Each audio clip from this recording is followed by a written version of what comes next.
Namaskar.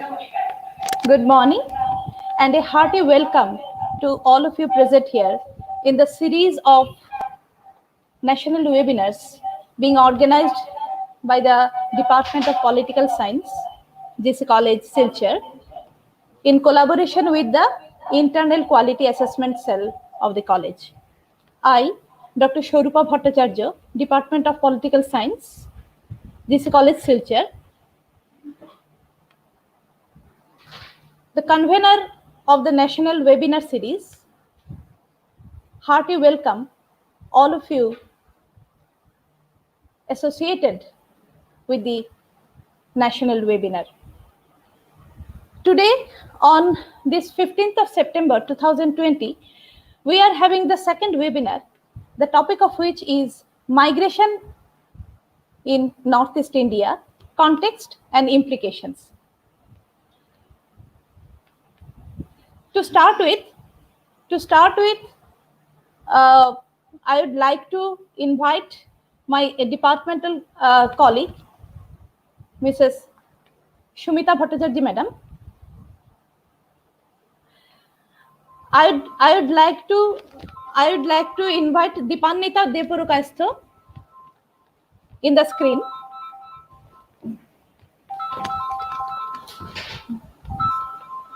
Dipannita.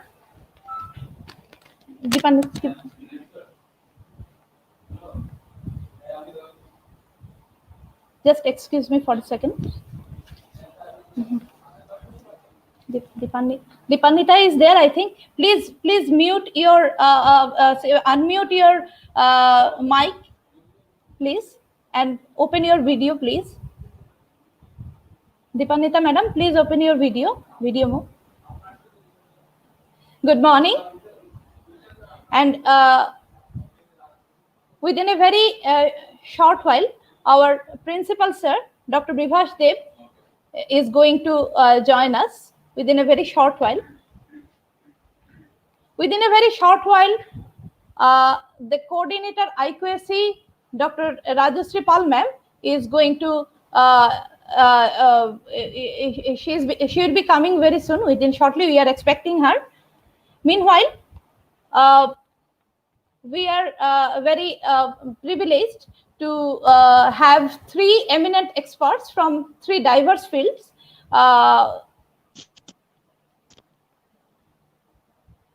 We are very privileged to have Dr. Binayak Dutta sir. Welcome to the national webinar. Good morning. Good morning. He's a very well-known academician from Nehru Shillong, and we are having Sri Rajpradeep Chakraborty, an independent researcher from anthropological genetics, and we are very much privileged that we have Padma Shri Patricia Mukim is one of our. Good morning. Namaskar, sir. And we are very happy that Padma Shri Patricia Mukim is going to join us very shortly.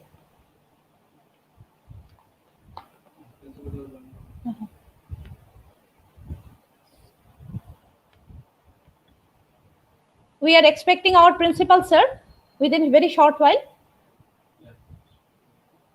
I'm personally very grateful to you for having, for you inviting me to be part of this webinar. Thank you so much. It's a privilege. Thank you, sir.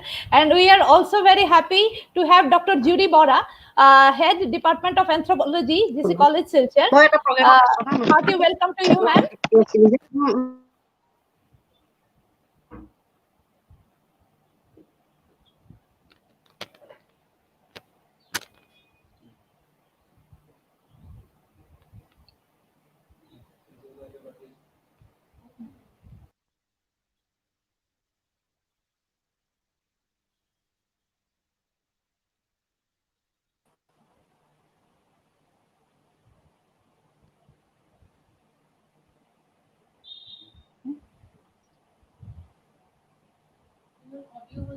Good morning, sir. Our principal, sir. Let us welcome our principal, sir, Dr. Bibhash Dev, head of the institution, GC College, Silchar. Good morning, sir. Good morning, sir. Good morning, sir. Good morning. Good morning. Our Yes. another esteemed guest, Padma Shri Patricia Mukhim ma'am, is going to join us very soon.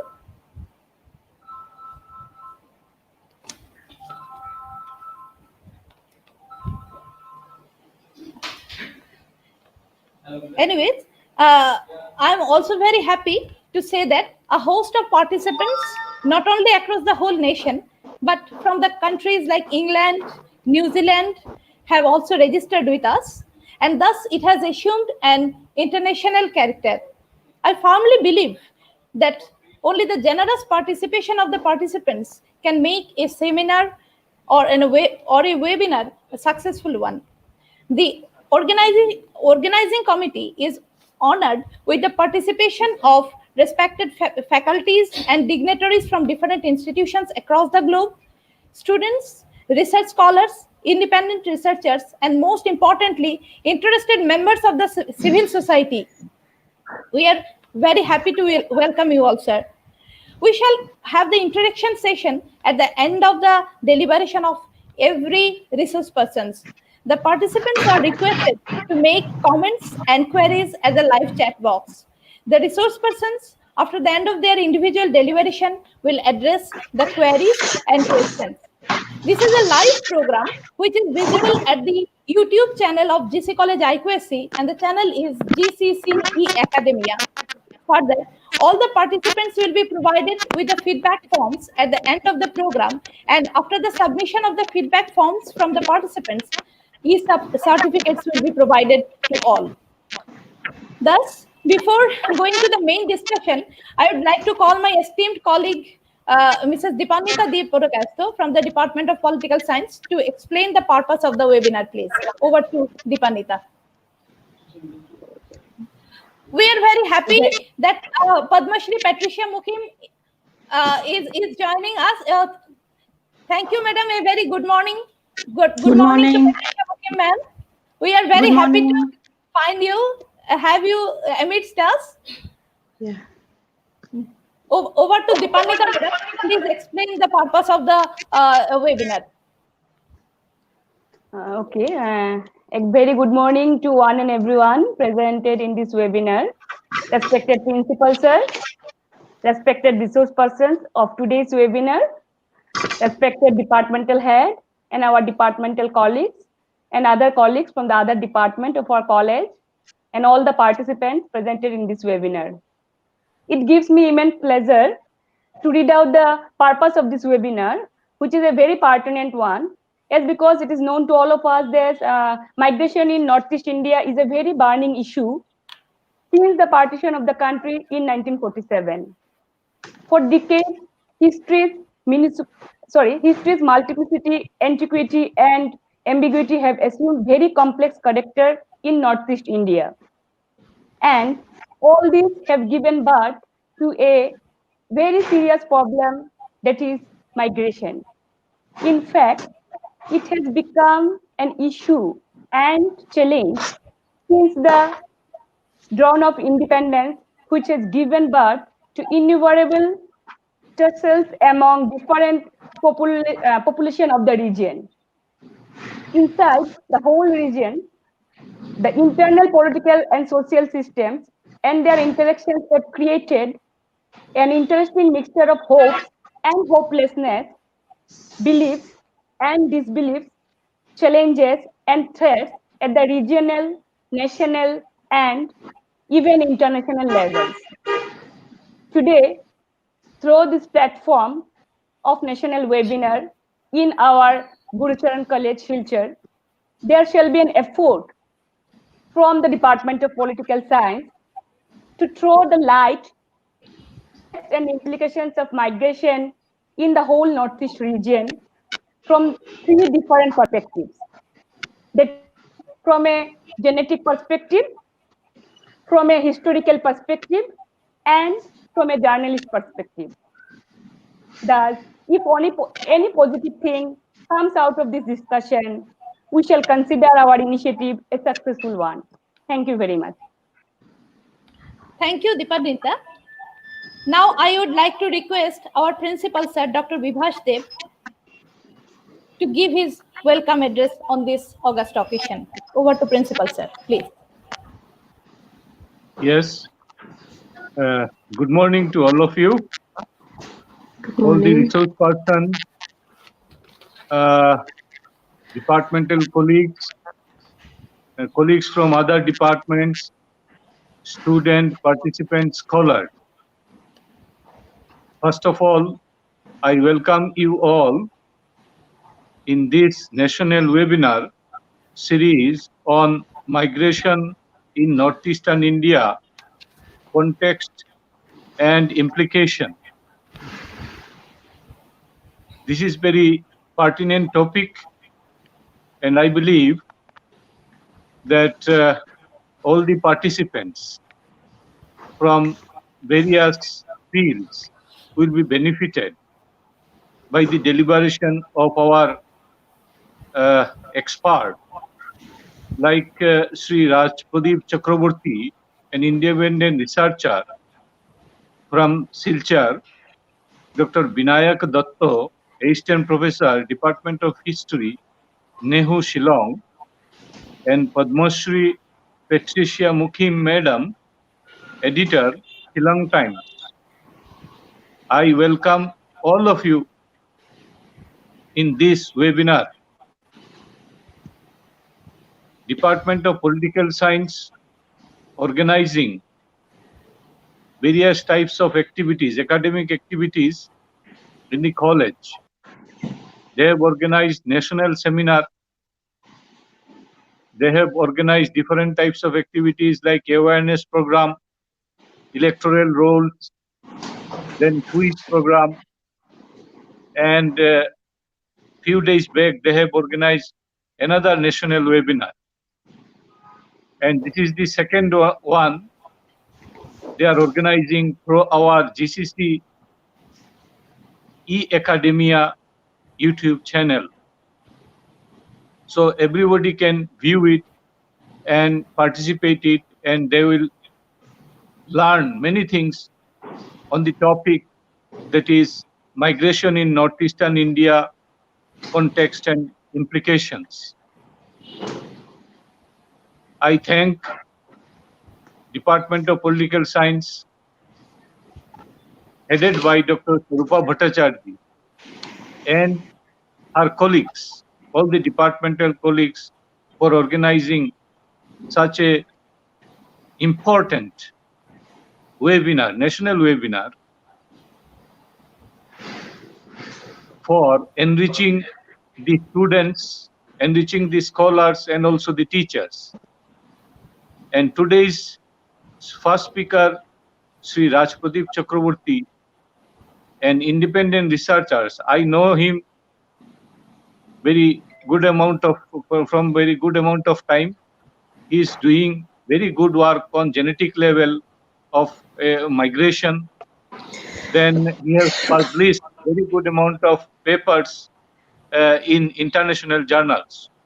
So thank you, Sri Rajpradeep Chakraborty, for responding to our call. Regarding Binayak Datto, Dr. Binayak Datto, Assistant Professor, and Patricia Mukim already visited our college, I believe in 3-4 years back. So all will be delivering their lecture, their speeches, and will be enriched by their deliberation, by their contribution. So I once again welcome all of you and thanking you for participating in this national webinar organized by Department of Political Science, headed by Dr. Swarupa. Thank you. With this, I would like to conclude. Thank you. Thank you, sir. Thank you for your encouraging words.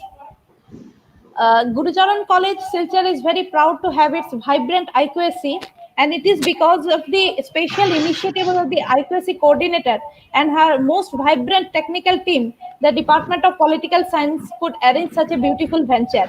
On this special occasion, I'd like to extend my special thanks to Dr. Debashish Sharma, Department of Mathematics, Dr. Soumitra Nath from the Department of Biotechnology, Dr. Abhijit Pal, Department of Computer Science, Shri Keshav Luitel, Department of Sanskrit, Dr. Arjun Chaudhary, Department of English, and Sri Nirupam Malakar from the Department of Botany. Now, I would like to move to the resource persons and would request them to share their feelings on this occasion. Over to Patricia Mukim, ma'am. Please share your feelings on this beautiful occasion.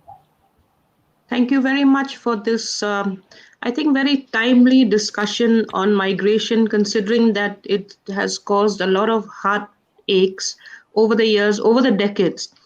And very often we find that the word indigenous or first settlers, it pits people against the later settlers who are conveniently called migrants. Now, I think large scale migration also started with the British, who enabled people of different proficiencies to come and settle down in their colonized areas in the Northeast after 1826 when they set foot on these hills and plains. So we had Bengalis, Nepalis, Adivasis. The intent was to fit each group into the occupation that they are most adept at. And after a while, in all fairness, these people who've come in should have been called legal settlers. But the kind of politics that gains from playing up identity and making one group feel that they are the owners of all resources and that the others who came in later are predators has actually soured things up. And it continues to the present day. All these, bad feelings have become part of the politics of the region. But outside of the power play of politics is the reality that we are also dealing with very scarce resources. Land is one of those very scarce resources. And the continued migration of those we call illegal migrants, I think, tends to put a lot of pressure on these resources, and it helps to add to the fear psychosis of how to share these scarce resources with people who don't belong. But then, and also in this region, we have different types of migrants. You have economic migrants who come to a place to seek new pastures. There are migrants who flee from religious persecution. There are migrants whose families are on the other side of the international border. And such borders, as we know, are drawn without any thought of the social, emotional, and cultural links that bind people across these borders. And these borders, yet again, are drawn by a colonial power, and they were later reinforced by movements that created new countries and entities. And I think what adds to the whole, problem is that migrants are also defined by their religion and not as individuals. I think this adds to the conundrum. So I hope that we will be able to deliberate on all these contumacious issues as we go along. I will, of course, not being an academic, will bring the journalistic perspective of how journalists frame this whole migrant issue and whether we are doing it to serve some purpose or whether we are doing it to throw more light on the issue is what I'll be looking at. Thank you very much. Thank you, ma'am. Extremely thank you. Now I would like to move to Dr. Binayak Dutta, sir. Please share your feelings. Good morning, Honorable Principal, sir. Good morning, my co-panelists, Ma'am Patricia and Sir Chakravarti, my colleagues in GC College and otherwise. It is, as Ma'am pointed out, an extremely important theme for deliberation, considering the fact that the way in which we look at migration also colors the way in which we do politics, the way in which we also determine our citizenship. We also determine the process of inclusion and exclusion. But what is most important here is the fact that we also need to understand the contexts in which migrations take place. Migrations, as we all know, is something that is intimately connected with human existence itself. It's not that we are having migration now. If you look at human history, something that Sir Chakravarti would talk about, we probably will see that ultimately we are all products of migration, somewhere or the other. And so therefore, I think it's extremely relevant and absolutely correct when ma'am, Patricia points out that, it's basically a tussle between who came when and why. People who came first essentially started calling the others as migrants. So this entire debate on categorization, what do you call the politics of naming and shaming, is also something that is intimately connected to migration. For my own, I will try and talk about the historical context, but I will also try to deliberate a little on post 1947, legal frameworks, because I think ultimately one of the most important things that is intimately connected with migration is a combination of history and law. And this is what would be the core thrust of my presentation today.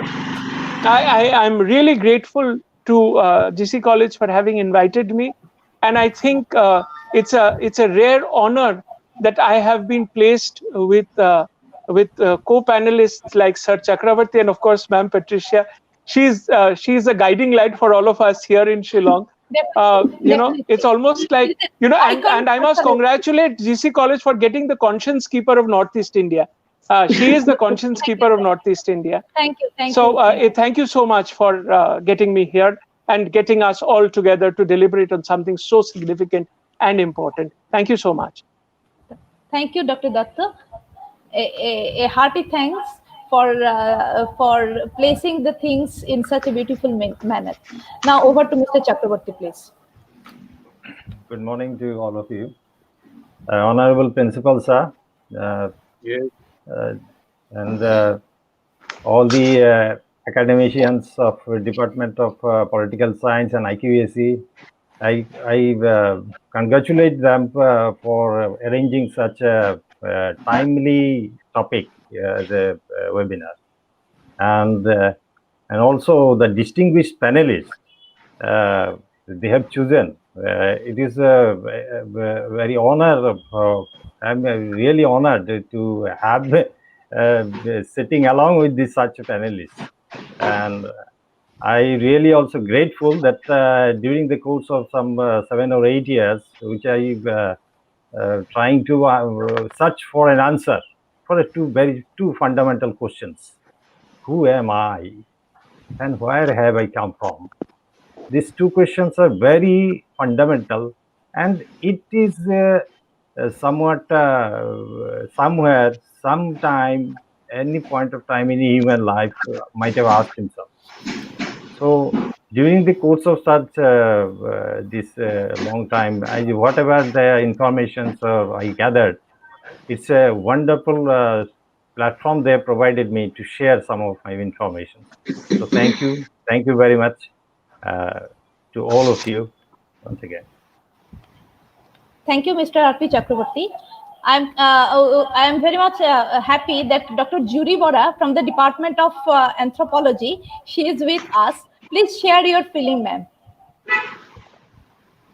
She has expressed her very good gesture to get involved with this program, and she would also like to view the migration from her subject anthropological viewpoint. Ma'am, would you like to share any feeling with us? Dr. Judy Bora, would you like to share any feeling? I think she needs to unmute herself. Yes. Have you unmute? I think you are not audible. Yes, she is not audible. Maybe some technical glitches might be there. Please increase your volume key. Volume of microphone, I think it is very low. Can't hear. No. No, can't hear. Jury, we are not audible. You are not audible still now. I think some.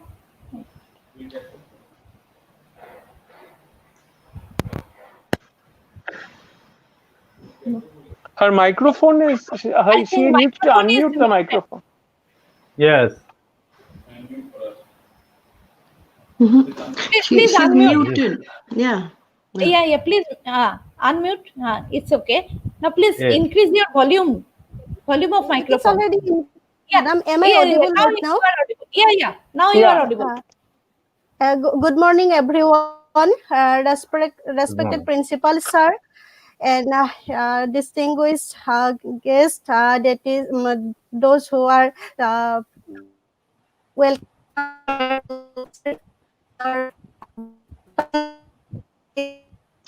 Bad network. Very bad network. Bad So network. I think. Okay, jury, we'll be coming to you in the interactive session also. So here we come to the end of this inaugural session, and just going to start the first technical session with the speaker. In the first session, Sri Raj Pradeep Chakraborty, a citizen scientist recognized by National Geographic Society, USA. There is a Filipino version of oceanic proverb: to know where we are, to know where we are going, we have to know where we are. To know that, we have to know where we came from, quote unquote. To know the context of present migration, it is imperative to know the genesis of population, means the history of the past, which again determines the journey towards the future. With a great urge to know his own origin, Rajpradeep Chakraborty has gone through his own DNA test and explored the history of 1 lakh years of his own ancestry. I would like to request my esteemed colleague, Mrs. Shumita Bhattacharjee from the Department of Political Science, to give a brief introduction of Sri Chakraborty. Over to Shumita, madam. And with the starting of the speaker, we shall be on the backstage. Thank you. Thank you, Rupa. And good morning, everyone. Today, we are pleased to have Mr. Rajpradeep Chakraborty as one of our invited speakers, and he'll be sharing with us his research experience related to the theme of today's webinar entitled Migration in Northeast India, Context and Implications. I'm sure it will be an excellent learning session for all of us. Mr. Rajpradeep Chakraborty did his bachelor's in engineering from Regional Engineering College Silchar, now NIT, back in early 1990s. His area of research is prehistoric human migration based on genomics and paleoclimatology. His specific area of thrust is human dispersals in South Asia from Paleolithic era to Bronze Age. Mr. Rajpradeep Chakraborty is a pioneer in Northeast India in participating in human genographic project conducted by the National Geographic Society and IBM USA. He is a contributor of DNA results in this global real-time scientific project. As a mark of contribution towards the scientific study and research, National Geographic Society USA honored him as Citizen Scientist in 2016. He is a member of R1A and all subclades of Family Tree DNA USA since 2014. He is one of the very few Indian members of yfull.com, which is a global time project on construction of Y chromosome phylogenetic tree. Mr. Chakraborty has a couple of peer-reviewed research articles to his credit, two of which are Human Dispersals in South Asia, a Genetic Odyssey, published in 2017.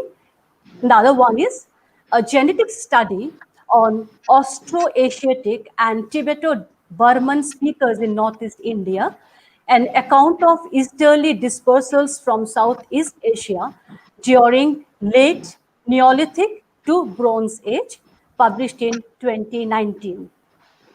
He is also a blogger on genetic anthropology. He has written a number of articles of popular science category on human prehistory based on genetic paleoclimatological data in Bengali.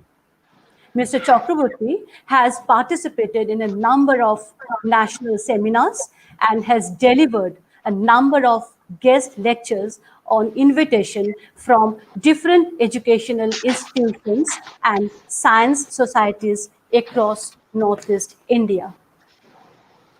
I welcome the speaker on the virtual stage, Mr. Raj Pradeep Chakraborty. Thank you, Sumita ma'am. I would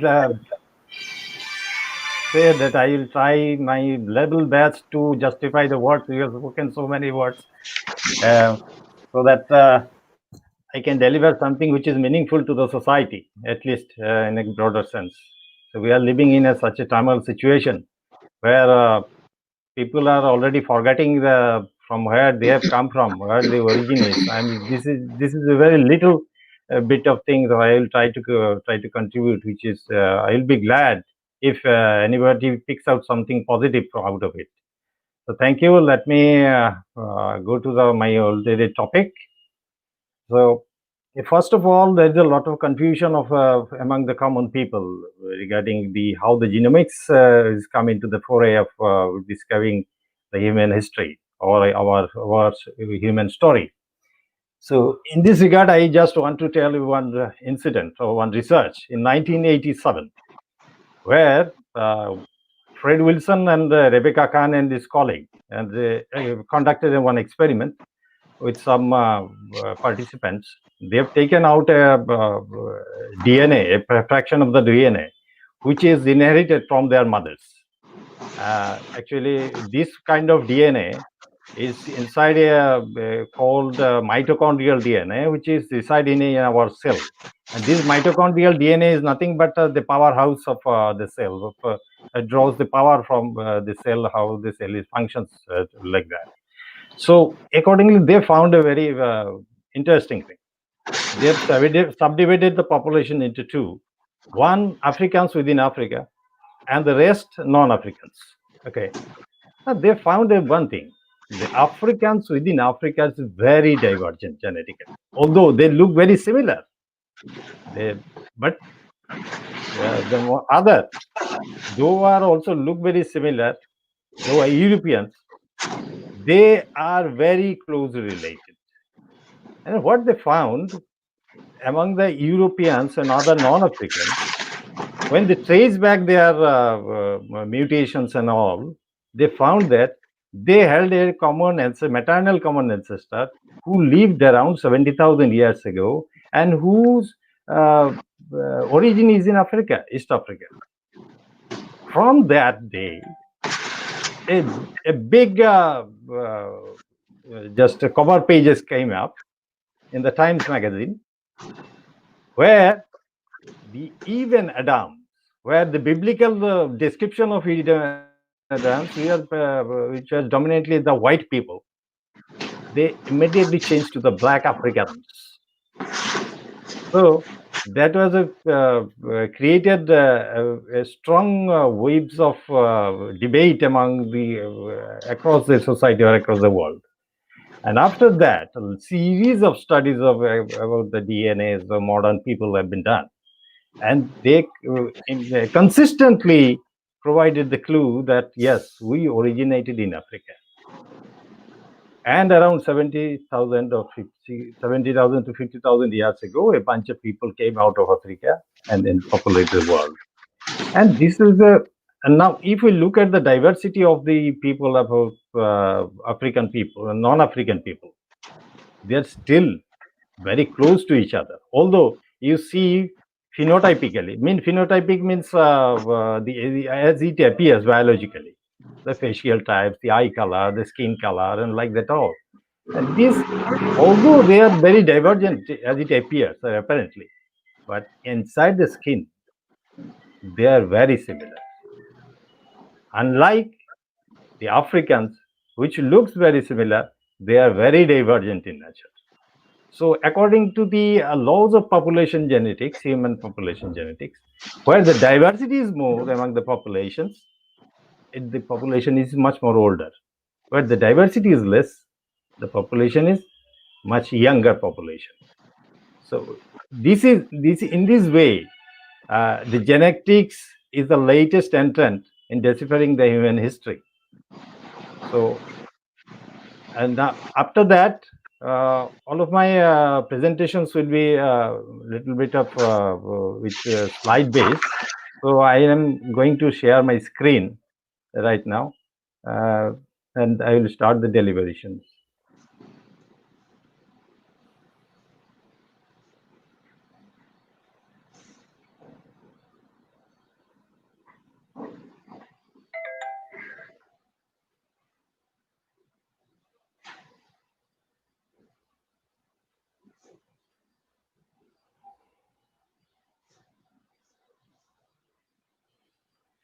So this is my topic, prehistoric human migration in Northeast India. So prehistoric means before the conventional history study, where the people, where the researchers or the scholars are generally rely on the documents, historical documents or textual documents. When the textual documents are not available at the time, how we can tell the human story at the time? So there are a lot of type of records from which we can just gather the human history, or we can reconstruct the human history. This is basic the reconstruction of human history. Sorry for the interruption, Mr. Chakraborty. You please share your full screen. Okay, I'm sharing the full screen. Yes, now it's okay. Let me also share a little bit of tool so that I can point out. So this is the prehistoric human migration. This is mainly roughly 2000 years from present and beyond. That is, I'll cover the story.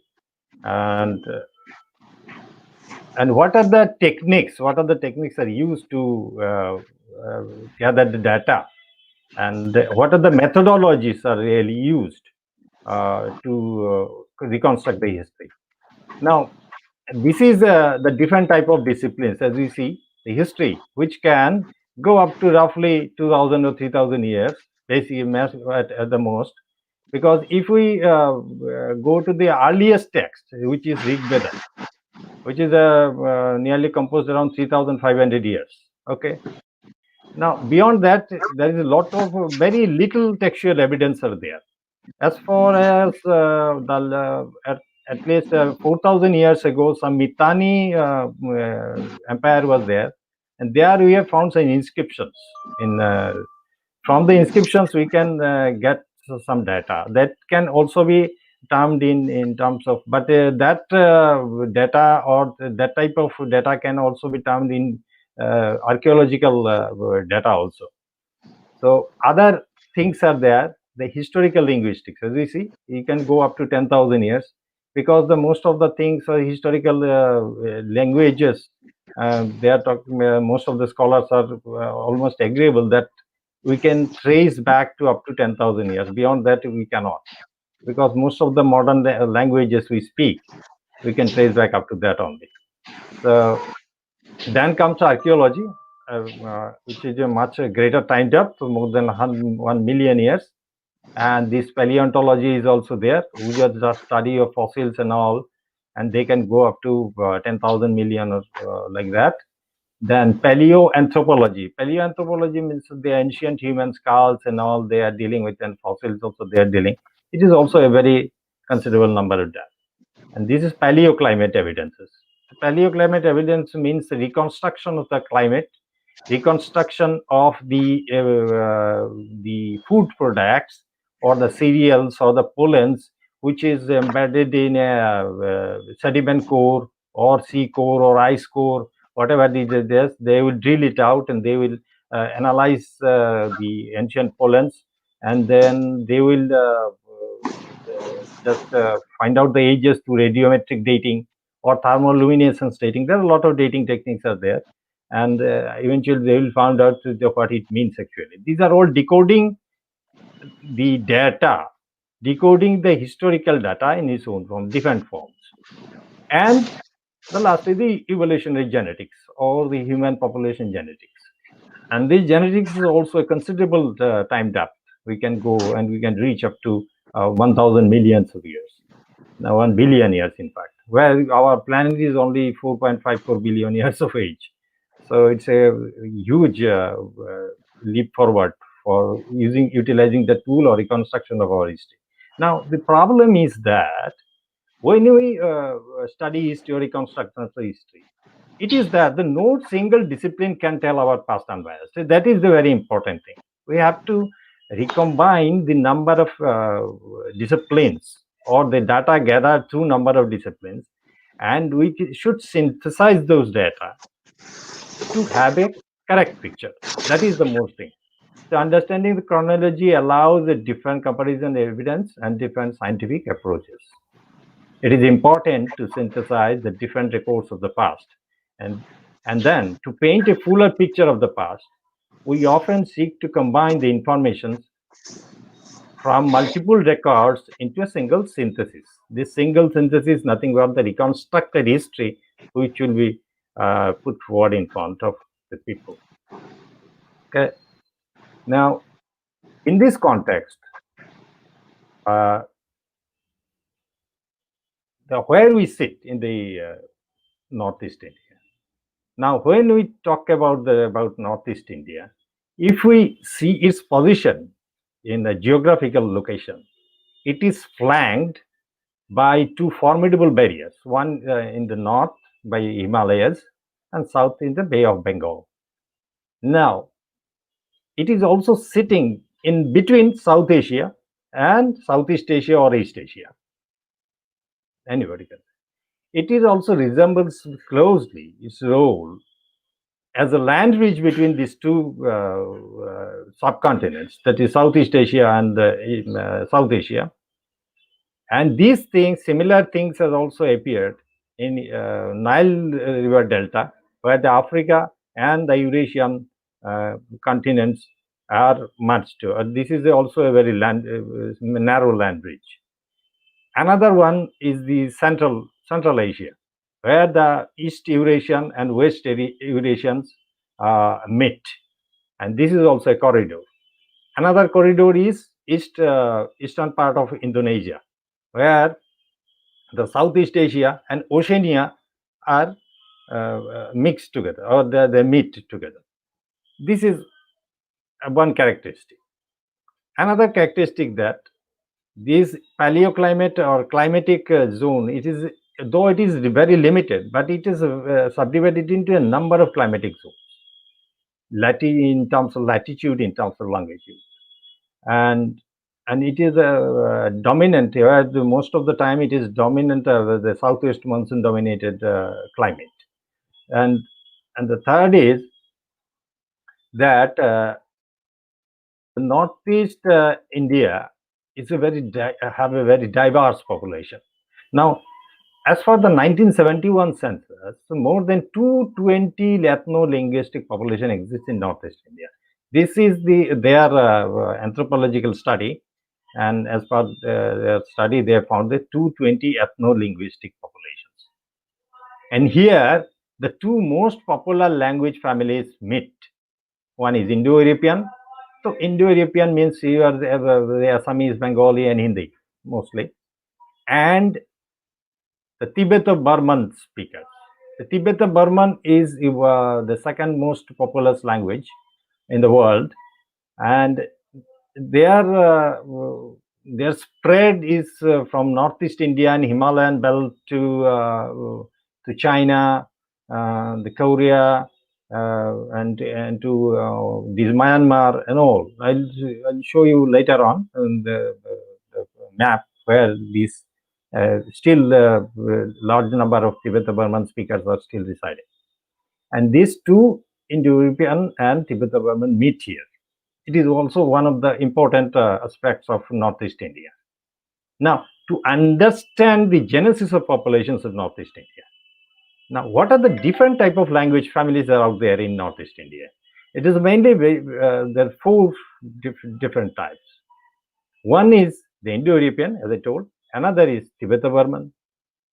The other two is Austroasiatic languages. Only Khasi people are the speakers of the Austroasiatic language family in the Northeast India, and they are very special. I will tell you, they are very special in terms of ethnicity, in terms of language. They are very special in Northeast India, and a small population still they are speaking in Arunachal Pradesh. They are the Kra Dai or Daik language family. This Daik language family actually spoken. They are the national languages of Thailand. Thailand and yes, Thailand is there. They are the national language. That's why, and they are closely related with these Arunachali tribes.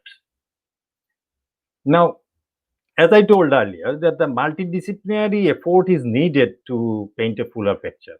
But unfortunately, as far as the Northeast India is concerned, the paucity of paleoclimatological records and archaeological records has blinded us actually,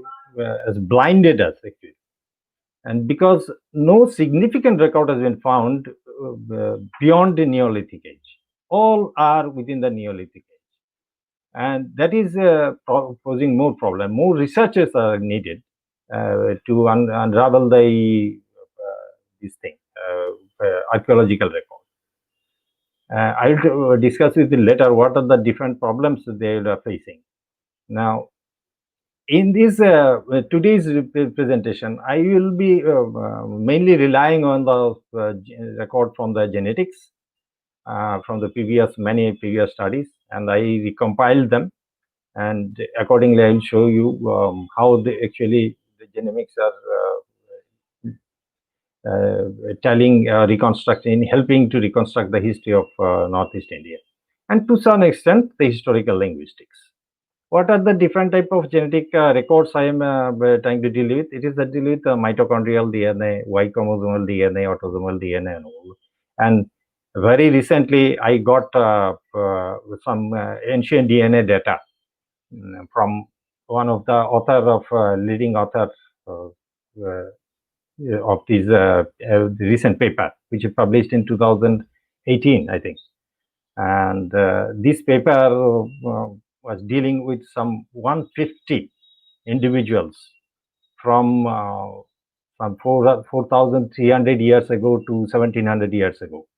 They have dug out those skeletons at different sites from Vietnam to Myanmar, and out of that, they could sequence the their genomes for only 18 individuals, because the Southeast Asia is almost a subtropical and to some extent also a tropical region.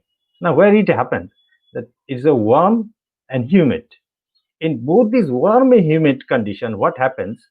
The chemical reactions that is becoming much speedier than cold and warm, cold and humid, or cold and dry the regions.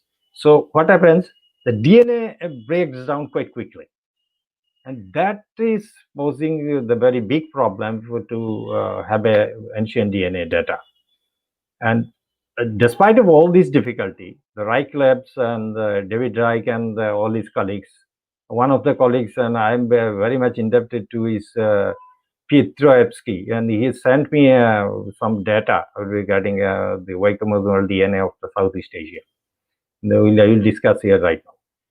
And I also indebted to one of the leading linguists in our contemporary times, George Van Rijn, who is works on the Bern University, Switzerland. He also sent me some data of linguistics data. So I'll share you those things, and I'm very much indebted to both of them. So next, I will go to some linguistics data of what actually it's all about. Before that, I'll just describe. This is I have taken from David Rice's book, and where he describes the genetic formation of East Asians. But why East Asians? Because the East Asians or Southeast Asians, we have to we have to understand about the things of East Asians, how the population formation was taking place in the history beyond 50,000 to 10,000 years before present, and how the migrations took place from 10,000 to 5,000 years before present. Very briefly, I will discuss. Now, out of Africa migration, which I am talking about, I talked about some 50,000, 70 to 50,000 years ago. This is this. Let us take some 50,000 years of starting point. The people reached here, and they moved in this way. So northeastern India becomes a corridor.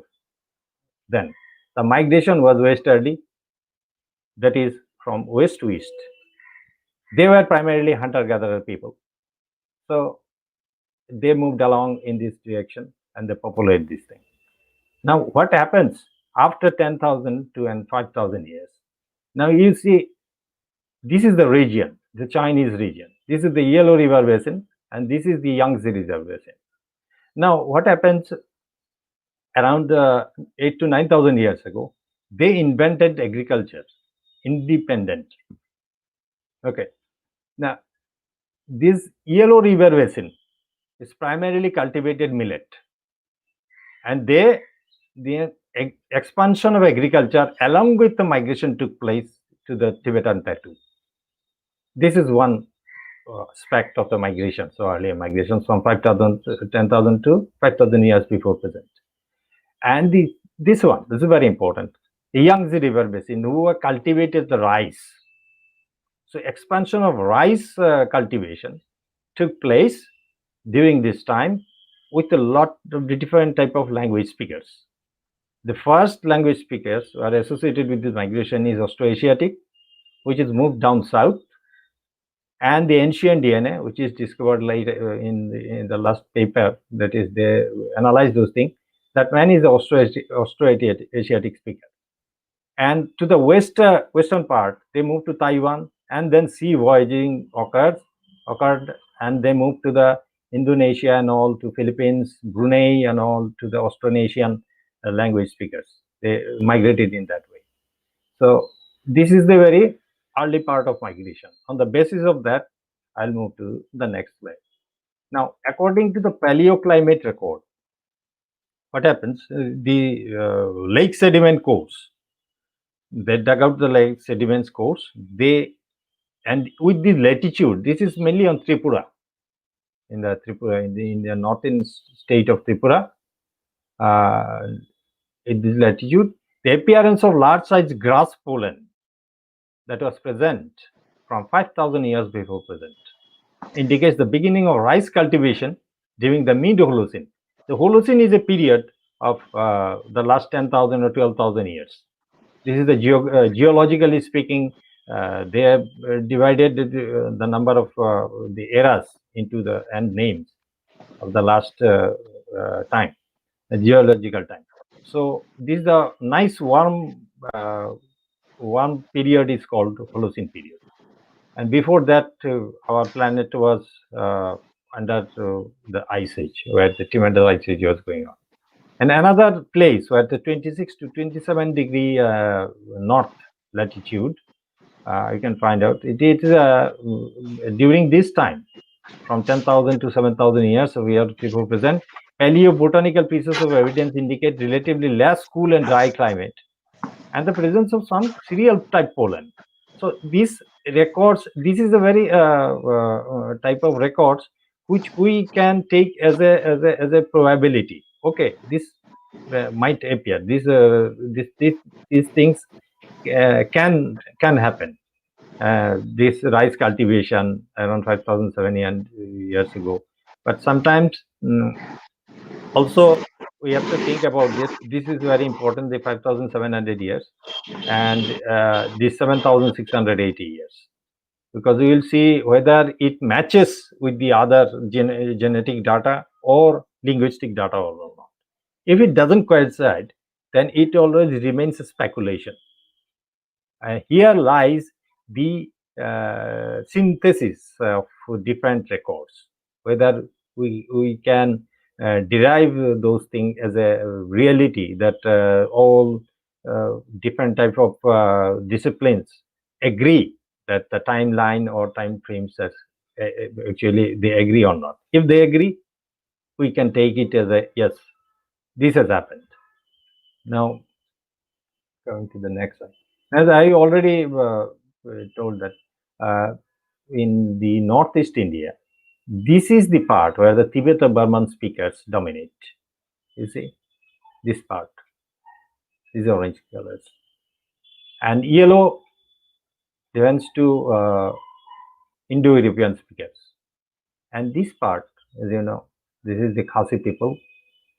And they are closely related linguistically to Mundas in central East India. Here, there, and this is there. So Munda in South Central and East India and Khasi people are relatively closely related than Tibeto-Burman speakers as a whole. Now, later on we will find that these Tibeto-Burman speakers are also closely related with Khasi people. Now, why, how these things has happened? It is due to, I will talk it later on, but they are distinct from the Mundas. And this is due to the admixture of Mundas with the ancient South Asians and the Khasi people, who are primarily the Austroasiatic speakers. They mixed with the adjacent Tibeto-Burman Garo. And the Garo people and Khasi people has a marriage relationship. There is a relationship of marriages between them. And what is important to them, these matriarchal societies, when you interact with them, males move from one side to another after marriage. And you will see the diffusion of paternal ancestry from Garo to Khasi and Khasi to Garo. But the later part is a little bit lower, but the Garo, from the Garo to Khasi, we will find a little bit more male paternal diffusion, means transfer of male ancestry, a type of male ancestry with this among the Khasi population. Now, according to the George Van Dynes, this is the Tibeto-Burman language family, and you will find a whole lot of a fallen lips model. He devised a model which is a fallen lips. Means a tree is there, which is tree is no longer is available, but the lips are very much there, which is as a now modern languages which are being spoken by different type of people, and the similarities of syntax and grammar according to them is so much so that they can be clustered in a single family. Okay, so these are different type of Tibeto-Burman languages. You'll find even Boro, Karbi languages of Assam are also falling into the Tibeto-Burman language family. Now let's move next one, and this is what the lexicostatistical study or linguistic cognates or phonetics are telling about their, according to them, what is the migration pattern of the northeastern people, how they migrate the people.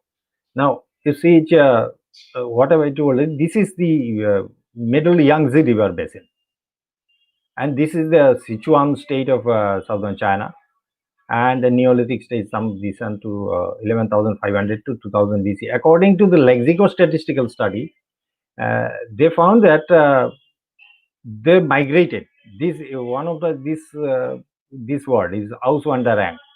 This is actually a Germanic word. This means that the immigration from one place to another.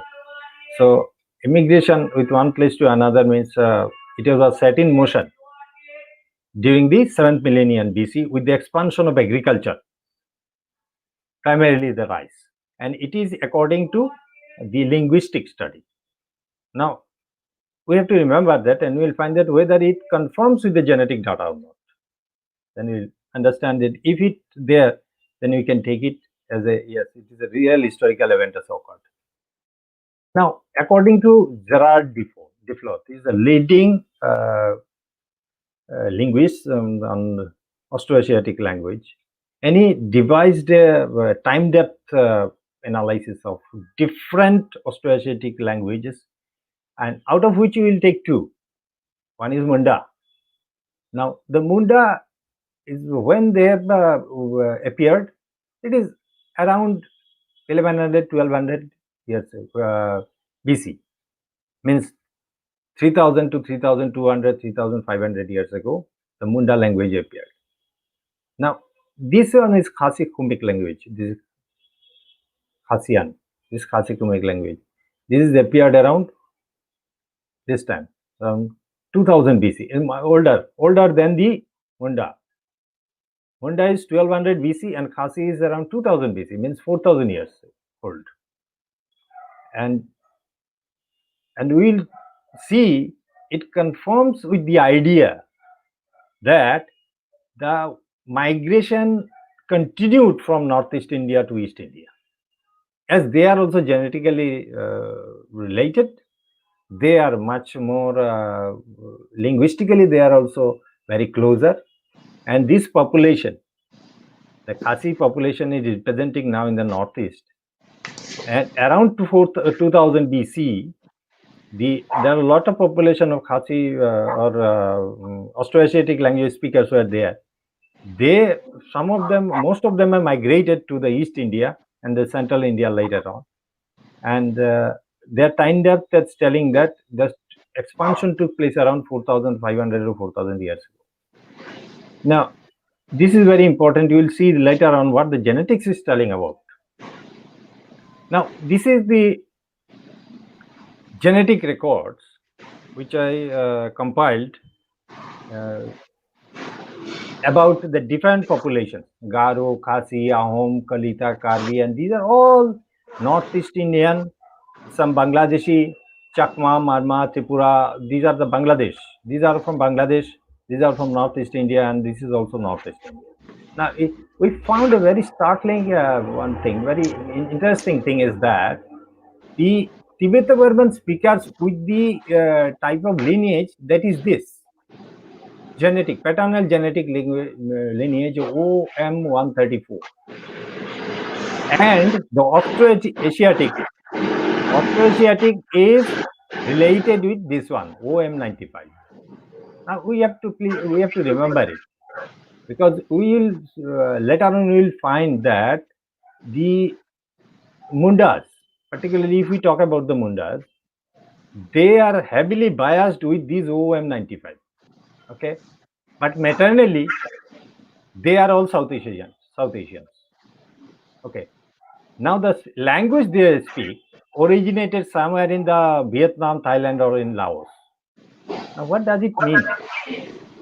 The migration which takes place during that 4,000 to 5,000 years ago was male-dominated migration, and the language they spread, language they took along with the gene flow was also male-dominated.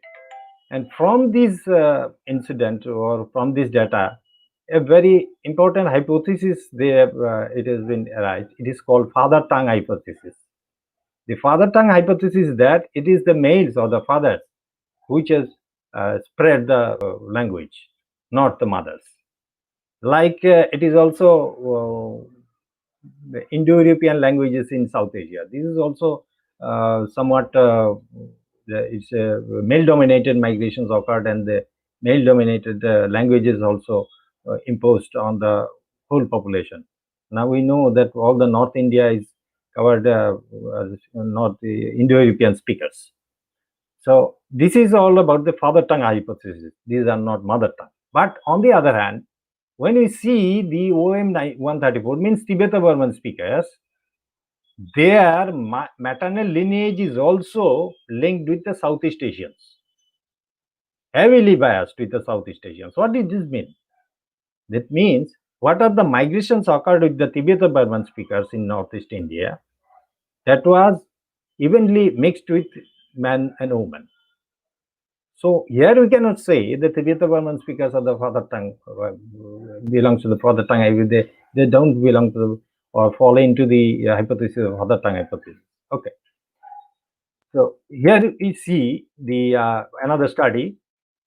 Here we see the different part of this thing. Now look at the Khasi population, the most special type of population in Northeast India. You see the mtDNA means maternal lineage. What is they are saying? Southeast Asia, it is 25%. South Asian, 45%. That is the most dominant among the Tibeto-Burman Austroasiatic speakers in Northeast India. Now, if we look at the others, okay, if we look at the others, then if Ao Naga, it is only 21%. Pamui Naga, it is 8% and 14%. Like this, you see the percentage of South Asian lineages is very less. Unless we go to the further west, we'll find a little bit more South Asian ancestry, maternal ancestry. Okay, but this is a very special one. Among Khasi, it is a 45% South Asian lineages. They are very closely related with South Asian, importantly. And as we move to the Y-DNA pattern, means paternal language, paternal ancestry. What is that? East Asian is 68%. And South Asian is 3% only. Now, you see this East Asian paternal ancestry is dominating, heavily dominating among the Khasis, but the maternal substantial amount of South Asian is there. And that's why this makes the Khasi population so special in Northeast India. They sit somewhere in between the South Asians and the Southeast Asians, or specifically, if I may say, the Han Chinese. Yeah, most of the Southeast Asian or South Asian are very much related with the Han Chinese ancestry. Now, this is also another study. This is also telling the same these things, observations. The Khasi population, you see, South Asian is around 40%, Southeast Asian is around 44%. And Munda, you see, the South Asian, maternal 75%, South Asian is nil. As they moved inside the Indian mainland, the maternal ancestry dominates over the Southeast Asian. But if we move to the paternal side, we will see the South Asian is only this much. Khasi is 10%, and South Asian is Munda for 26%. It is the Southeast Asian, it is dominating here in both the cases.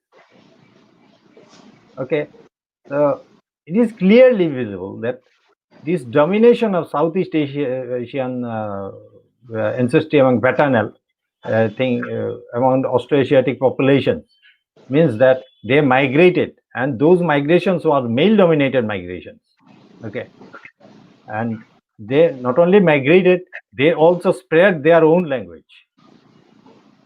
The rest of the things are very common. These are very homogeneous with the other South Asian phenomena of language spread on. Now, this is the statistical genomics, what the statistical genomics is telling about the Austroasiatic speakers. Now, this is all, I will not go into the technical details of this, This is the age there. This is the variance of the genetic record, and this is the age of the record. Now we'll see the East India expansion time. This is the around this age, 4,355 plus minus 244 years. And this is the Northeast India. It is much older. East India is much less, much younger. And now if we go to the Laos, it is much older. That means the population originated from there, Laos, Vietnam, Cambodia. But there the Austrasiatic population is the main homeland. Now, we'll see later on in the map that they moved on.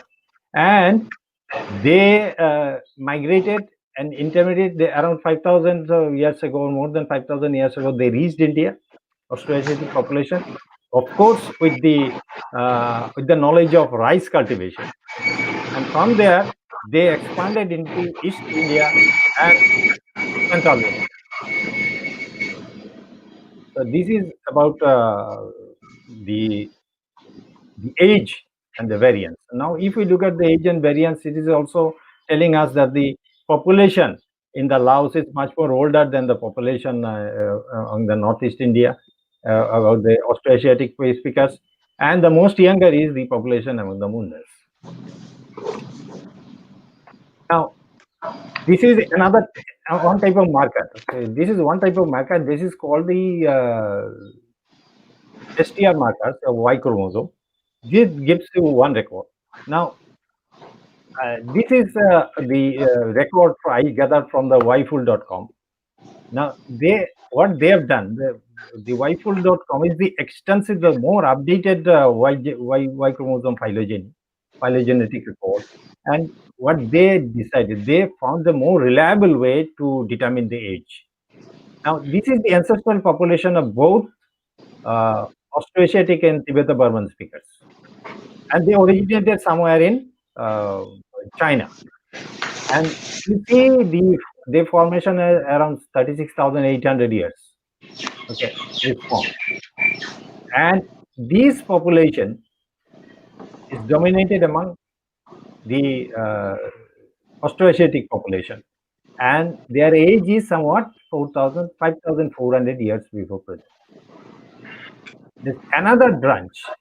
This is, if we think about a chronology of a father, he has two sons. One is this son, and one is another son, this one. They originated from the same ancestor. This one, this is the one.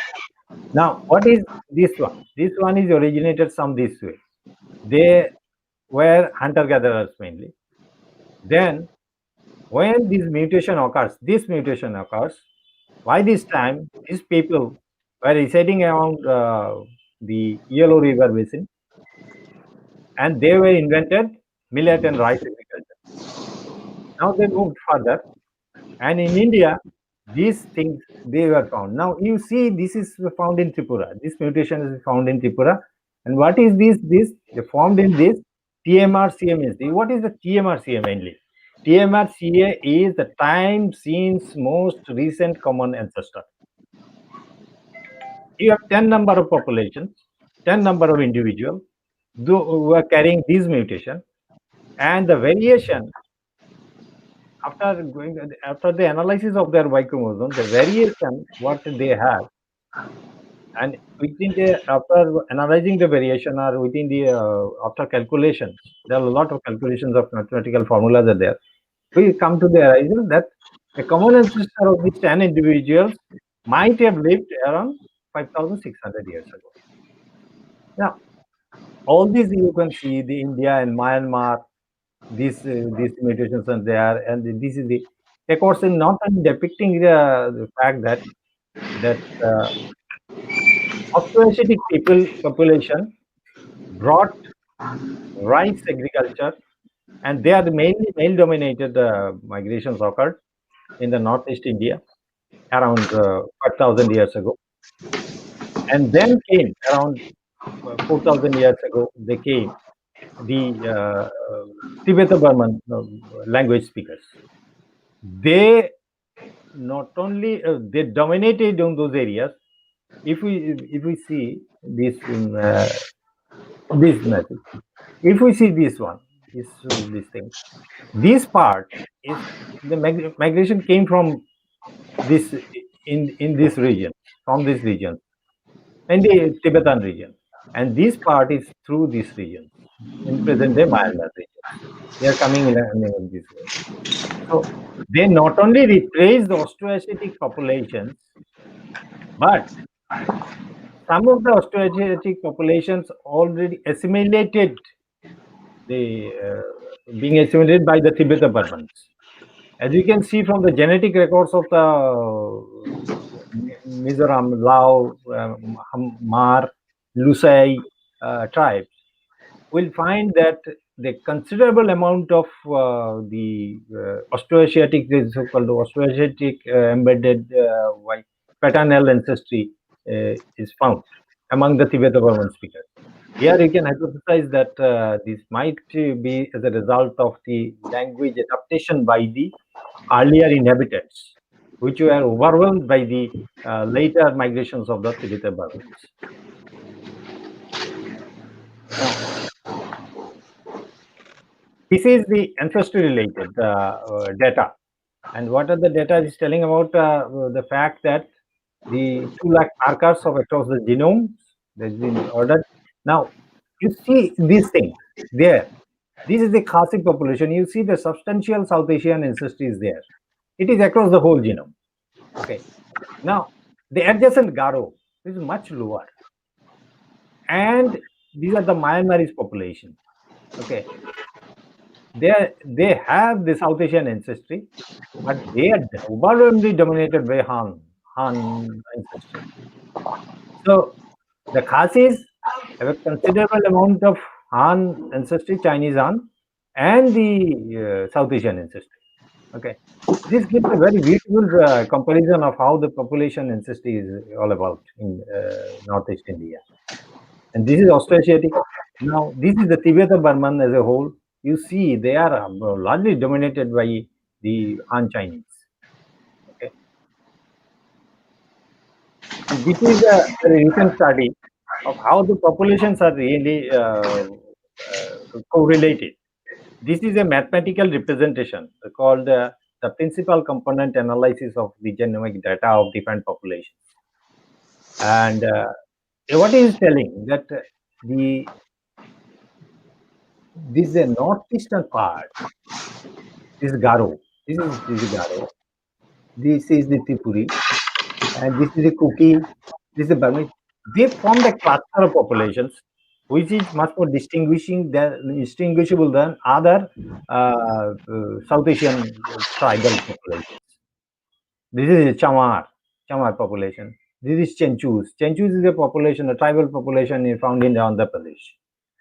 Chamar is also there in the Andhra Pradesh is also there. Where in the South India is also there. This is the Dharkar population. Kohl. These are the tribal populations of different in the South Asia, mainly India. And you see they have clustered a different pattern. So it is unlikely any relations between these two northeastern populations and this population, South Asian population. This is a very important, one more important study. Here also we see this is much more intensive. As you see the number of autosomal markers, it is some 8,50,000 autosomal markers have been analyzed, and this is 35, only 35 samples. But importantly, the number of autosomal markers. You see once again the Khasi population. East Asian ancestry is 53%. Okay, and adjacent Garo, you see the East Asian ancestry is 93.76%. The difference is overwhelming difference. Once again, it is proving, the different studies proving that Khasi population is much more related with the ancient South Asian populations. Other, you can see they were overwhelmingly related with the East Asian ancestry, Tibetan, then Changpa, Sherpa, Shubha, the Aunaga. You see these things. overwhelming the Naga populations. I have seen the Naga, whenever I see the statistics of the Naga population, they perhaps the most unmixed population.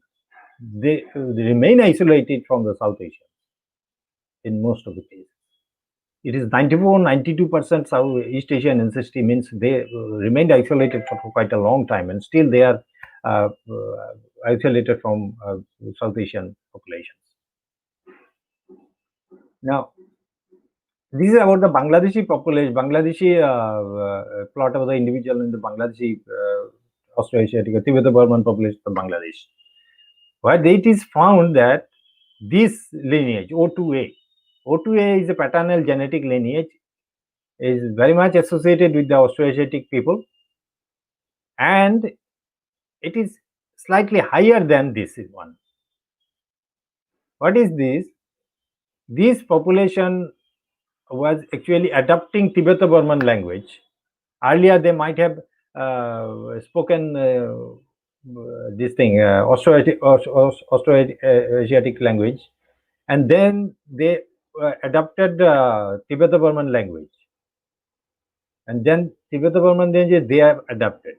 So here again, once we see there is a lot of change, shift of the language and the shift of cultures, and because the language is the only outcome, is the express, is the one of the most actually visible expression of the change of culture. This is the one of the research taken by the in a project of in 2013. Now, as far as the discussion, what is that? The genomic studies of modern populations is more important. Recent ancient DNA study. What is that? The ancient DNA provides you the direct window into the past.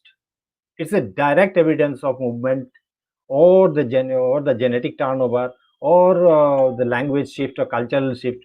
If it is already there, they will be reflected in the ancient DNA. And this is very important. Since 2015, a lot of ancient DNA studies are being done.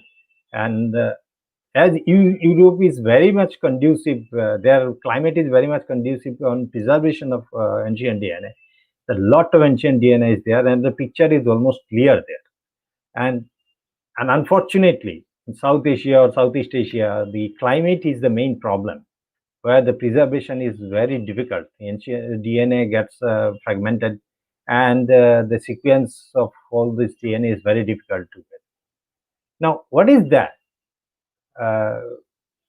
The author individually is given made the message that what they found, Pietrowski, in an email he sent me, and also gave the comment that what they found is that after analyzing the 18A DNA from 18A DNA, ancient DNA from Vietnam, Manbak, a place in the Vietnam, to the Myanmar, wide area, some 150 skeletons they analyzed, and out of that only 18 DNA they could sequence. After number of trials, number of times they could gather those data. This is very painstaking, and ultimately they could succeed to gather around some 1 million markers per individual. And what it points out that the analysis of this data studies pointing multiple human dispersal in Southeast Asia and beyond, and during the late Neolithic to the possible Iron Age. The earliest one associated with the Austroasiatic speakers and rice farmers, possibly from Yangtze River Basin, and reflected in, as I told you, in Manbak in Vietnam. And this is the paper, Mark Lipson, and in 2018. A later dispersal associated with the Tibeto-Burmans, because the more younger samples they analyzed, they found the genetic signatures which are Tibeto-Burman type genetic signatures, because those genetic signatures are associated with the Tibeto-Burman speakers. And it is that approximately 2000 up to 2000 years before present, these turnovers and churning was going on around the Southeast Asia.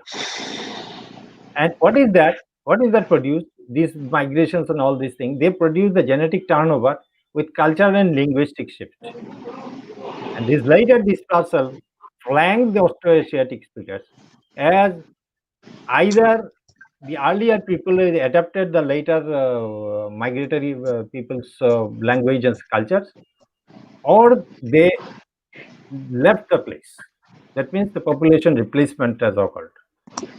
So here we see the replacement. As a replacement, the Mundas are there in the central India or in eastern part of India, and the Khasi population, a very small pocket of Khasi population, and the entire northeast. And that's why I'm from the very beginning I'm talking the Khasi population is very special in the northeast India, and all those things has happened during the late Neolithic to Bronze Age. Although whatever the data we are having, it's still not enough. Lot of data are required, and recently the technological advances has made us very available that whole genome sequences can be done from the different parts of the different populations, so that fully picture can be detected. Now, this is once again Van Dyne has helped me of giving me his pictures and all. And this is all about the Austroasiatic language. You see the Austroasiatic language distribution in present day. Very small populations are there in Myanmar, and this is the Austroasiatic. This is Khasi population, and this is the Mundas and South Mundas of East India and Central East India. And here is the Cambodia, Laos, Vietnam. And if you look at the Tibeto-Burman speakers here, they only fill the void which is left behind by the Austroasiatic speakers. Here it is blank, and here it is actually Tibeto-Burman speaker. It fits quite nicely. We talk about Gerard Deflot's time depth analysis of Austroasiatic language, which is around, as I told you, 4,000 years before present, the Khasi language developed, branched out from the main language, and the Munda, which is 1,000 years later, language developed. The genetic record is also aligning with this record, these things. So it gives us the clear conception of how the migration took place from this region, from Laos region, all the way to Northeast India, and then to South Asia, about Austroasiatic people. When that occurred, when Tibeto-Burmans from this region and that region included, or they migrated there around the Bronze Age, around 4,000 years ago, and they either replaced or assimilated the earlier people. This is all. Now, conclusion is that the ancient Austroasiatic Tibeto-Burman populations is biased with Southeast Asia. Moreover, each of these language family speakers are based on a particular paternal genetic plan or Y-DNA subgroup, giving rise to further hypothesis. The Y-DNA diversity indicating multiple waves of migration from east to west. Also, ancient DNA data signaling towards significant genetic turnover, as I told, and associated with the language shift from Austroasiatic to Tibeto-Burman during the late Neolithic to Bronze Age, and which might be one of the reasons. I don't know. More researchers are required in order to why this Khasi population is confined in a particular place, and it is surrounded by Tibeto-Burman and Europeans. Now more researchers are needed. This very surprising thing. So this is all about some anything. These are all the references I used. Obviously, much more references I could not accumulate it here. Much more references. In this regard, one of my papers is already out there in the publications. If interested one is there, they can read out this. So this is all about my presentation. Any questions are there? Thank you very much, Mr. Chakraborty. I think I am audible. Yes. Yes. So thank you, Mr. Chakraborty. So this is the time for interaction, and I thank you, Patricia Mukhi ma'am, and thank you, Professor Datta, to be here with us. And I would also express my heartfelt thanks to all the participants who has given, who has motivated us with their encouraging words and comments. So I would like to invite Dr. Debashish Sharma to get added in the screen to this one to take the questions if there are questions and motivate for discussion. So please, Debashish. You are muted. I forgot to unmute. Thank you, madam. We have a number of questions here in the comment section. I'll let you put up.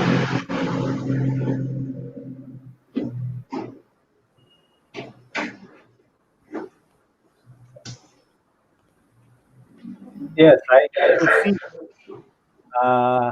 Jury Bora madam has put up one question. Yeah. I'll display it on screen. You will be able to see this question on screen. Yes. So it's from Dr. Jury Bora. So she's asking about a lot of human diversity is generally found across the globe, but actually how much diverse we are. Okay, well, it's a very wonderful. So apparently, it may not be related with migrations, but yes, it's related with migrations altogether. The first of all is that there's a lot of diversity apparently we'll see in facial types, in skin color and all.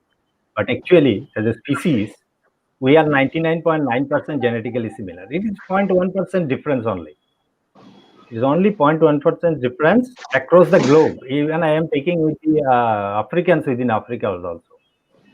So if we take all those things into the account, and moreover, all the humans within the globe are biologically compatible, means there is no hindrance at all within the humans, all the humans within the globe.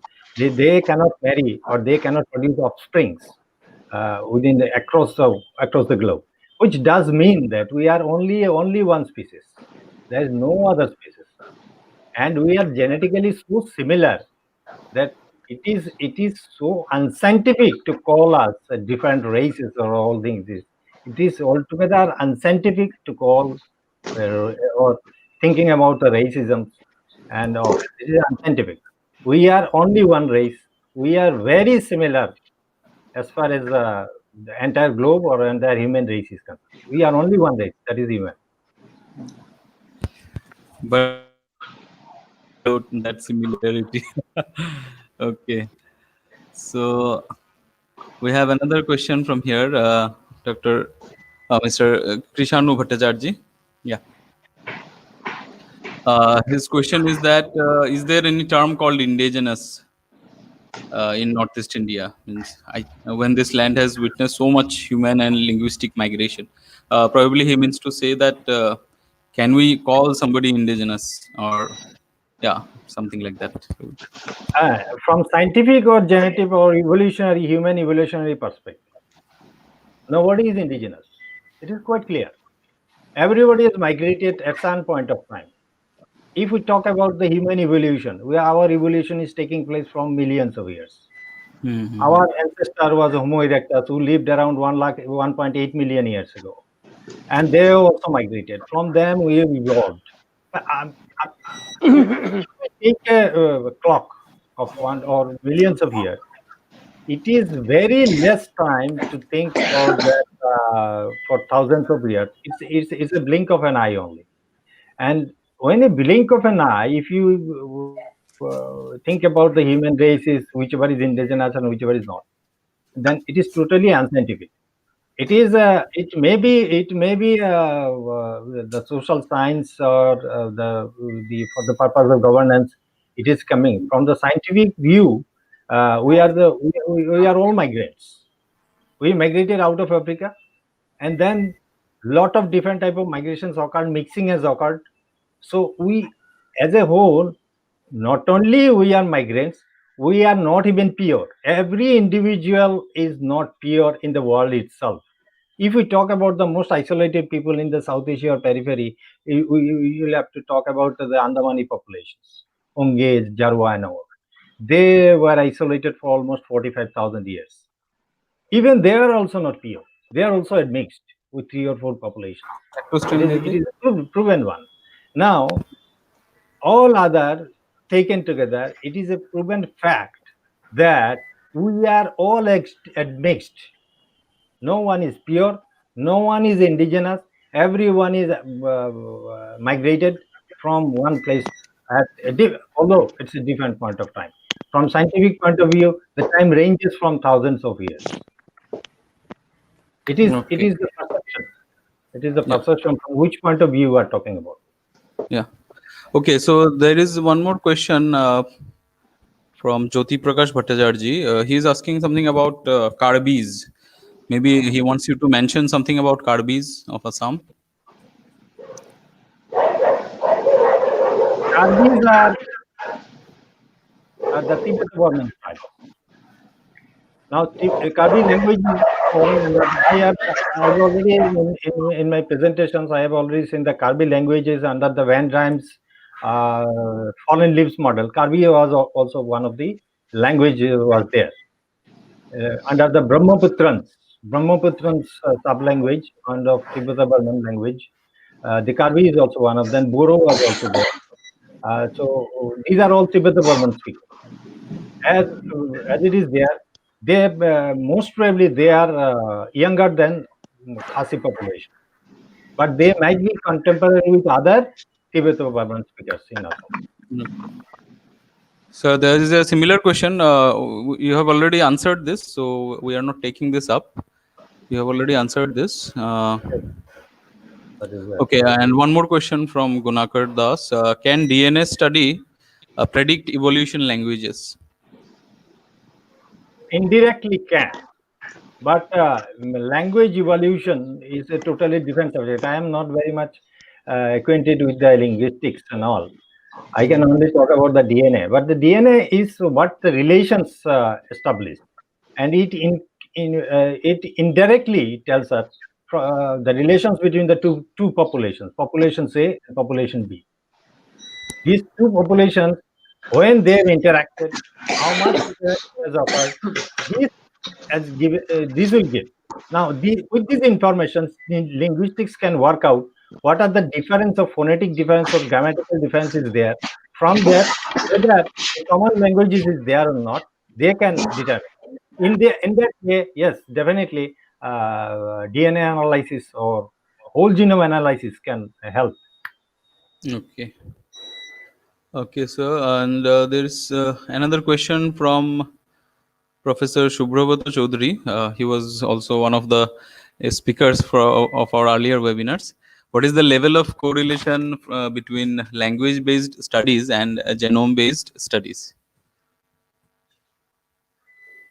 When the genome-based studies are carried out, only to identify a population, the language group is selected. Only to identify the population and nothing else. No other relation is there when the genome-based study is occurred, because it is totally inheritance, biological inheritance. Whereas the language, if we talk about the language, only correlation is there. A particular gene, when it is evolved, is not clear. It is called FOXP2 gene, and which is not found other than humans. Other than humans, this gene is not found. But it is also not clear, still now, not clear when it has appeared in our genome. And it was somewhere between 1,50,000 years to 50,000 years before present. this much only the relation is there. Otherwise, to identify a population, the linguistic group, we generally identify it as a linguistic group, as a conventional way, and no other relations can be. Okay, yeah. Madam, you're mute. You're mute, madam. So, yeah. I'm very thankful to the participants to have a beautiful interaction on this topic. We are very much happy that Patricia Mukim ma'am has been all along in this session. Ma'am, I would like you to get involved in the discussion. One thing I want to ask is where did the Khasis adopt the matrilineal system from? It's not matriarchal because if if you really study the Khasi society, it's not as if women hold all the power as in the matriarchy, as in the Nair community of Kerala. So amongst these communities, that came to the northeast, so I also can't understand the relationship between the Khasis, who are Austroasiatic, and the Garos, who are Tibeto-Burmans. How did they both become matrilineal? What is who influenced whom? This is a very difficult question for me because I am not very much special, but I can assume some of the fact that Khasi people were earlier inhabited the present where we are. They are, and now the population is there. They are altogether mixed population, as I have shown the data. Data itself speaks, and the expansion. What are the expansion time of Khasi population is there in the north? It is around 5,000 years before present. And from then they moved to the East India. Now, whether the Mundas are patrilineal system or matrilineal, they are not matrilineal. They are patrilineal system. They are patriarchal. Patriarchal. Okay. Okay, patriarchal. So it's a formal decision. If I'm wrong, please, madam, you please correct me. So it is the last I think it is within the 2000 years, this type of system, or maybe more than that. Because if we look at Asia, so you have the Muso tribe in China, which is matriarchal. Then you have Minangkabau tribe in Sumatra, Indonesia, who are also matriarchal. These are some of the few surviving matriarchies. Matrilineal is very rare, actually. But here you see, the Khasi population is still practicing that. They speaking the language, where the initial migration has occurred, which is dominated by male. Because I have the data itself speaks about that. The maternal lineages is around 50%, almost 50% of South Asian maternal lineage. That means more male migrations occurred in the South Asia, and they married the earliest of the already inhabiting South Asian people.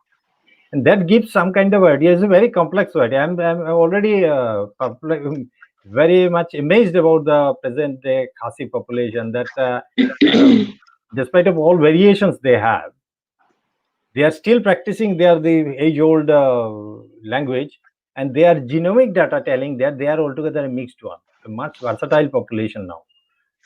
But have you looked at similarities between Khasis and Cambodians? Khasis are supposed to have come via that route, no? Yes, via that route through this Myanmar.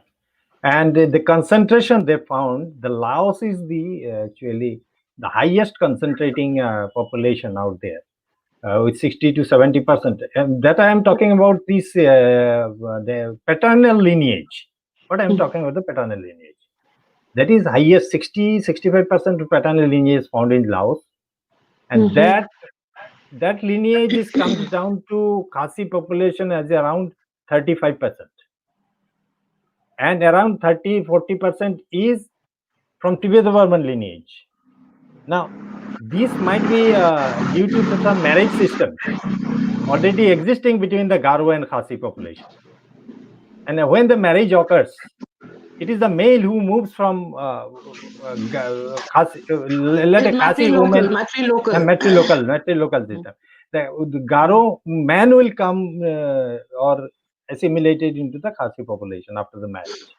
And this similar things have occurred also in Garo population also, which somebody have asked about Karbis, no? The Karbi people. Is there a very close affinity between Karbis and Khasis? Yes, through the diffusion through Garo. The Khasi, actually the language differentiation is not very old. You see the Khasi or the Garo population or the Khasi population, Karbi population. They are all under a single language family, which is a Tibeto-Burman family.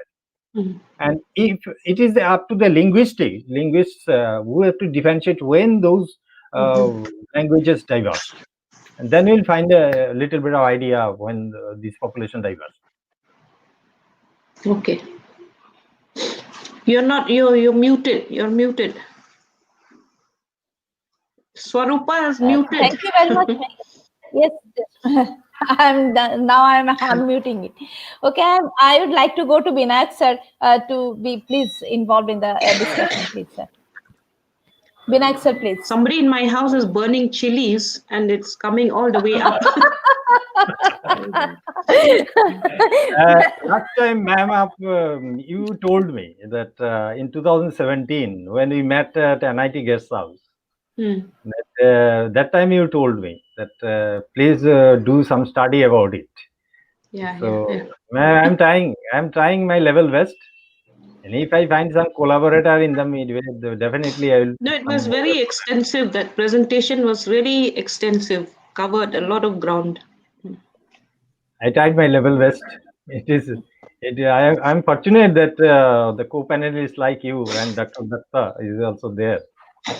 It's a hard-earning. First, let me congratulate Mr. Chakraborty for an excellent presentation. And as ma'am pointed out, the sheer range which you have covered is actually fantastic. But one of the things that probably strikes me as a social scientist, I'm a social scientist, and is how does one necessarily understand the process of migration, because one of the larger debates that actually affect us as students of history is that migration essentially happens from the west to the east. And now a lot of studies, essentially, including some of the studies that you have presented, talk about migration from east to the west. So it's a very interesting kind of a situation, because it kind of has the potential to overturn our very idea of the stereotype of migration. So could you tell us a little bit about this kind of this process of migration that is reflected in your study? It is a lot of.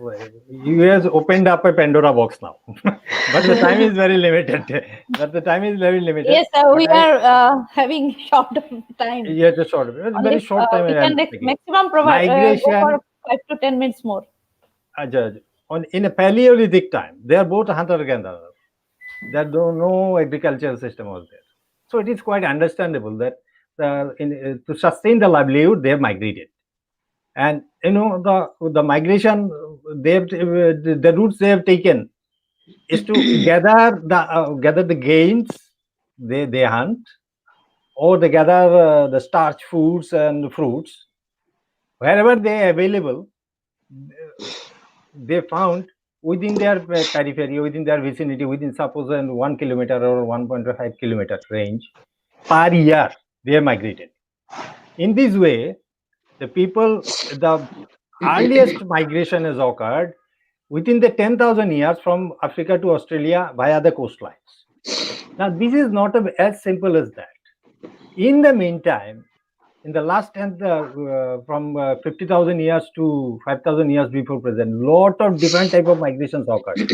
First, the migrations occurred as a hunter-gatherer up to 10,000 years before present, and then when the agriculture come into humans' life, the migration occurred in some other way. Agricultural expansions occurred from Anatolia to Europe. Another expansion occurred around 9,000, 10,000 years.